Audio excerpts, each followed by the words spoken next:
Welcome to Bablu voice channel.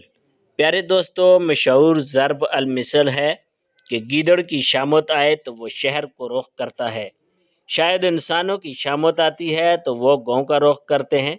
बारात ने एक गांव ही जाना था। रिश्तेदार काफ़ी सारे थे और हक हमसाए भी बाल बच्चों समेत नाजल हो गए थे। तो शादी वालों को 4 बसें करवानी पड़ी। बसों के किराए का सुनकर दूल्हे के बाप ने दूल्हे को घूर कर देखा। वो बेचारा शर्मा गया। फिर पता चला एक बस खराब हो गई है। घर आए बैठे लोगों ने ववेला किया कि उन्हें खाना खिलाया जावे। वो देखे जो बारात के वापस आने पे खिलाई जानी थी, वो अभी खिलाई जाने लगी। दूल्हे के बाप ने एक बार फिर उसे घूर कर देखा। 1 घंटे में 4 देगे खत्म हो गईं। बसें आ गईं, मगर यहाँ अफरा तफरी का आलम था। दूल्हे के बड़े भाई को दुल्हन के बाप की कॉल आई, अगर आप लोगों के आने का इरादा नहीं, हम खुद दुल्हन को लेकर आ जाएं। फिर सबको डांट कर बसों में सवार किया गया। खवातीन बुरे बुरे मुंह बनाकर बच्चों को संभालने लगी। एक ने कहा, कम बख्तों ने खाना भी नहीं खाने दिया, अल्लाह मारे। मैं पूछती हूँ, ऐसी भी क्या जल्दी थी? मैंने अपनी इन गुनाहगार आंखों से देखा है। बार बार दुल्हा बाप के पास जाके कह रहा था कि दुल्हन ले आओ, जब भी ऐसी जल्दी की गई। बांदर इंसान, जहाँ इतने साल सब्र किया, 15 एक मिनट और भी कर लेता, कौन सी क्यामत आ रही थी। बारात रवाना हुई। आधे रास्ते में थे कि दूल्हे के बड़े भाई को कॉल आई। दूल्हा कह रहा था, आप लोग किधर हैं? मैं बाथरूम गया था, सभी मेरे बगैर चले गए। oh, no! एक बाइक वाले को दूल्हे को लाने भेजा गया। जब दूल्हा उसके साथ बैठा, वो सफर जो बसों ने आधे घंटे में तय किया था, बाइक वाले ने 13 मिनट में तय कर लिया। उस वक्त दूल्हे को सूरह फातिहा से वन नास तक जितनी भी कुरानी आयात याद थी, उसने पढ़ डाली। एक जगह उसने बाइक वाले से पूछ लिया कि तीसरा कलमा अगर आता है तो मुझे वो भी पढ़ा दो, लेकिन तेज रफ्तारी की वजह से बाइक वाला यही समझा कि दूल्हा कह रहा है कि तुम भी तीसरा कलमा भी पढ़ लो। जहां बसें खड़ी थी वहां पहुंच गए। दूल्हे के बाप ने एक बार फिर कैर भरी नजरों से उसे देखा। दूल्हा घबरा के उधर उधर देखने लगा। उसे एक बस में ड्राइवर के साथ बिठाया गया। वहां पहले एक खातून बैठी थी। जब उन्हें वहां से उठाया गया तो उसने मुंह बनाकर दूल्हे से कहा, तुम तो गाड़ी ठीक खड़े थे, छुरी तले सा ले लेते, हम लेने तो जा रहे थे दुल्हन को, तुम्हें बखरी जल्दी है। दूल्हा बेचारा शर्मसार हो गया।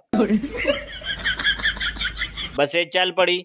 अभी 15 मिनट ही चली होंगी कि सबसे आगे वाली बस में एक खातून चीख उठी, ड्राइवर बस रोक, बस रोक, ओए बस रोक, बस रोक, मैंने कहा। ड्राइवर ने घबरा के बस रोक दी। पीछे वाली बसों ने भी ब्रेक मारी। एक खातून बैठी अपनी लिपस्टिक ठीक कर रही थी। अचानक ब्रेक से वो खुद को संभाल न सकी। जब दोबारा शीशा देखा, उनकी अपनी चीख निकल गई। लिपस्टिक लबों से हट के गालों और नाक तक फैल गई थी। ऐसे ही एक खातून का चेहरा अगली सीट से टकराया। जब वो सीधी हुई, अनकसरत मेकअप से वैसा ही एक चेहरा वहां नक्श हो चुका था जैसा उनका था। बस रोकने वाली खातून अपने बच्चे को उठा के करीबी फसल में घुस गई। 10 मिनट बाद वो बच्चे को लेकर वापस आई। खुदा खुदा करके फिर बसें रवाना हुई। असर के बाद दुल्हन के घर पहुंचे। इतने सारे लोग देख के दुल्हन वालों के चेहरे के रंग उड़ गए। दुल्हन रवाना होने तक की दास्तान बड़ी लंबी है, तो उससे किनारा कश होके आगे चलते हैं। दुल्हन कमरे में पहुंचा दी गई। दूल्हे की बत्तीसी छुपाए नहीं छुप रही थी। रात के कोई 2 बजे उसे फुर्सत मिली। उसने इधर उधर देखा, फिर यक लख्त दौड़ लगा दी। सभी ने हैरत से उसे भागते देखा। मर्द हंसने लगे और खवातीन ने मुस्कुराते हुए मुंह फेर लिया। कमरे के करीब पहुंचते पहुंचते दूल्हा खुद को रोक न सका। दरवाजे की मंडेर से पाँव लगा। वो तकरीबन उड़ता हुआ अंदर जा गिरा। दुल्हन ने चूक कर देखा, दूल्हे साहब फर्श पे लेटे हुए थे। फिर जल्दी से उठ खड़ा हुआ, लपक के दरवाज़ा बंद किया।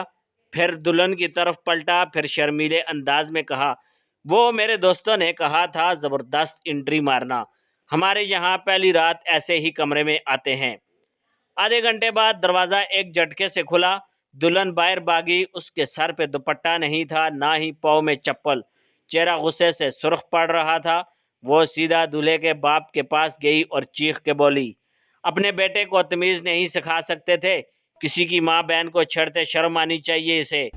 शादी होने का मतलब ये तो नहीं है कि मेरे बेड पे सोए और उसकी हरकतें देखी हैं। मैंने तो कहा है ये करना है तो किसी और अम्मा के पास जाओ, वरना मुझे अम्मा के घर जाना है। दूल्हे के बाप ने दरवाजे की तरफ देखा। दूल्हा बेचारा मेसनी सी शक्ल बनाए खड़ा था। दूल्हे के बाप ने कहा, बेटी तुम अपनी सास के साथ उसके कमरे में सो जाओ, मैं इसे समझाता हूँ। सब एकदम चूक गए। धड़ाम की आवाज पे सब ने पलट कर देखा। दूल्हा दरवाजे पे ही बेहोश पड़ा था।